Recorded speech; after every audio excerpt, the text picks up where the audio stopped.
Hi, it's Rick, and today I'm going to talk about tips and advice for when you're quitting smoking. And I am qualified to talk about this because I smoked a pack a day for more than 25 years until I finally quit in 2001. And the first thing I want to say about quitting smoking is that it is probably the most difficult thing I have ever done in my life. And I'm not saying this to discourage you. I am just saying this so that you go into this knowing what you're getting into.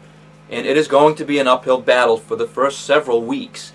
I have heard people say that if you can get through the first 24 hours, you've got it made.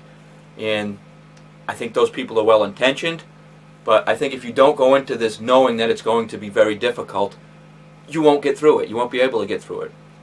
So, that being said, my first tip is that you should set a quit date a week or two in the future. And that will give you time to psych yourself up to do something that's going to be very difficult. Also during this time, you can research the quit smoking aids that are out there that can help you. The nicotine patch or nicotine lozenges, things like that. I wouldn't use the e-cigarette. I've never used one, but I'm told that they're very strong. It's almost like smoking a cigarette, and you're not really breaking the nicotine addiction that way. You're just replacing one intake system with another. So I personally used the patch, and it helped to take the edge off. And you have to realize that about the patch or the lozenge or whatever you're using. It's not a magic bullet. You don't put it on and it's like, I've just smoked a cigarette. It's not the same relief that you would get if you did that. But it does help to take the edge off. Another thing that you should do is tell people that you've set a date and that you're going to quit smoking. Tell people that you love. Tell your brother-in-law. Tell perfect strangers. Anybody who'll listen. Because this gives you an incentive.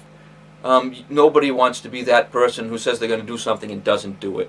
So tell people about it. It will help you to want to quit even more. So the night before your date to quit smoking, smoke your last cigarette, whatever, put your ashtrays away, cigarette lighters, anything that's going to remind you about smoking, put it away, get rid of it. Out of sight, out of mind is the idea, and that does help, especially in the beginning. Now, having cigarettes around. I've heard it said that people who are quitting smoking, they should destroy their cigarettes or throw them away, give them away, whatever, not have them in the house because the temptation will be too great to smoke. And if you think that you are this type of person, that this is your personality, absolutely go ahead and do that. Myself, I have a completely different personality. I was more anxious knowing that there were no cigarettes in the house, that if I broke down for any reason and suddenly wanted to smoke and there wasn't one, that made me more anxious than quitting smoking actually did. So what I did was I kept an unopened pack of cigarettes in a drawer, out of sight, out of mind. I didn't do it to hide it, I just did it to keep it out.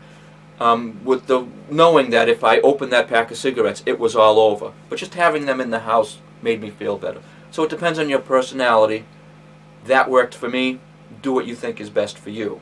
Now, the biggest tip that I can give you that really helped me is on the day that you quit smoking, temporarily stop drinking coffee and alcohol. Now I know what you're thinking, Rick, I'm already giving up smoking. I don't want to give up these things too. But as a smoker, nothing goes better with a cup of coffee than a cigarette, or that beer after work than a cigarette. And then it's only temporary, 3 or 4 weeks, and then you can start having your coffee again. And it helps a lot. I'm sure you've also heard it said that you should keep candy or mints or something around. This does help. I went through a lot of mints when I was quitting smoking. I like wintergreen, so I had a lot of wintergreen Canada mints, Altoids, also a type of mint called mints with a Y. I ate those because they were sugar-free and I was eating a lot of mints. Also, be aware, you will be irritable. Doesn't matter if you have the most laid-back personality in the world, you're going to be irritable. In fact, you're going to find yourself picking arguments with people for no reason. This is your brain's way of getting you so worked up that you say, the hell with it, I'm going to have a cigarette, and it's your fault. It's not somebody else's fault, it's your fault. It's you trying to get yourself into a state so you'll smoke a cigarette. And I think if you're aware of that, if you're aware that that's what's happening, you're less likely to fall for it. So if you find yourself getting irritable, pop a mint, have a drink of water, go for a walk, whatever it takes, push through it, you'll be fine. Just be aware of it. Now, time. How long does it take? I'm sure everybody's a little bit different. But for me, the first 6 weeks were an uphill battle. In fact, 6 weeks into it, I almost smoked. I'm so glad I didn't. but the urge was that strong. After that, it got a little easier for me. Now, my father told me once, when he was in his 80s, and he quit smoking when he was in his late 30s, he told me, Rick, sometimes I still dream that I'm smoking a cigarette. That's how strong this addiction is.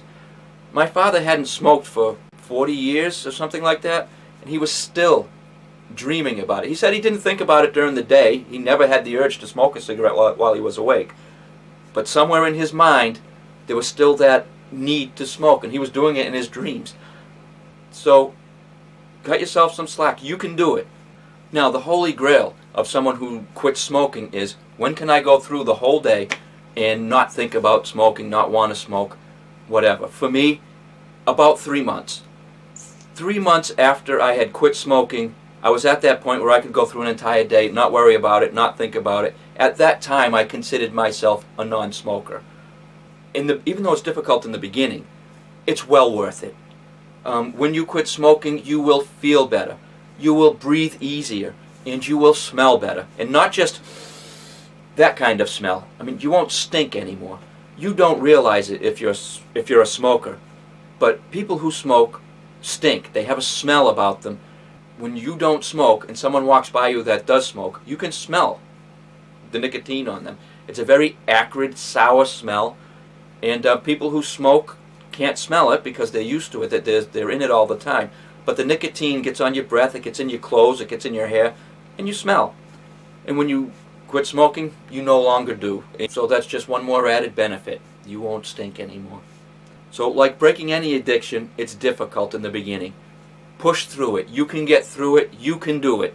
So let's say that you try to quit smoking and you're unsuccessful. You relapse and you start smoking again. Don't give up. Set a new date in the future and quit smoking it all over again. I read somewhere that the average person who quits smoking will quit 9 times before they're successful at it. So don't use that as an excuse, but don't give up if you fail the first time either. You can do it. Breaking any addiction is difficult, but it's not impossible. If I did it, you can do it. Good luck.